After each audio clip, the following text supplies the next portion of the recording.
পরিবর্তনের জন্য যে জুলাই, সংস্কারের জন্য যে জুলাই, সেই জুলাইয়ের বিপক্ষে আমরা দেখেছিলাম ছাত্র দল সর্বপ্রথম নো ক্যাম্পেইন করেছে।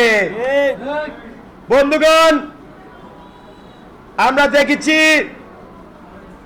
একই সাথে ছাত্র দলের সাথে আমরা দেখেছি ছাত্রলীগ নো ক্যাম্পেইন করতো অনলাইনে, সোশ্যাল মিডিয়ায়। ছাত্রলীগের বট আইডি, বট পেজগুলো সোশ্যাল মিডিয়ায় নো ক্যাম্পেইন করেছে। আমরা তারপরে দেখেছি বিএনপি তৃণমূলে নো ক্যাম্পেইন করা হচ্ছে। আমরা দেখেছি জাতীয় পার্টির আওয়ামী লীগের দোসর জাতীয় পার্টির চেয়ারম্যান সেও নো ক্যাম্পেইনে হাজির হয়েছে।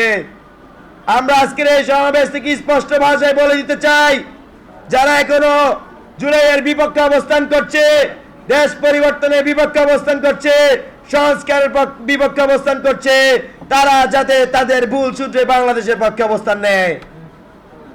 বন্ধুগণ, আমরা দেখেছি বিএনপির হাইকমান্ড থেকে শুরুর দিকে নো এর পক্ষে সংস্কারের বিপক্ষে একটা জোট ছিল, কিন্তু সর্বশেষ আমরা সেটা দেখেছি বিএনপির হাইকমান্ড সংস্কারের পক্ষে কিছু কিছু জায়গায় অবস্থান নিলেও তাদের তৃণমূলে কিন্তু এখনো নো ক্যাম্পেইনের পক্ষে প্রচারণা করা হচ্ছে। আমরা বিএনপি সমাবেশগুলো এখন পর্যন্ত দৃশ্যমানভাবে জুলাইয়ের সংস্কারের পক্ষে তাদেরকে অবস্থান নিতে দেখিনি। আমরা জাতীয় ছাত্র শক্তি একটি ছাত্র সংগঠন আকারে সারা দেশে যে হ্যাঁ যাত্রায় নেমেছি, আমরা আশাবাদী 12 তারিখ হ্যাঁ কে জয়যুক্ত করবে এই দেশের ছাত্র জনতা।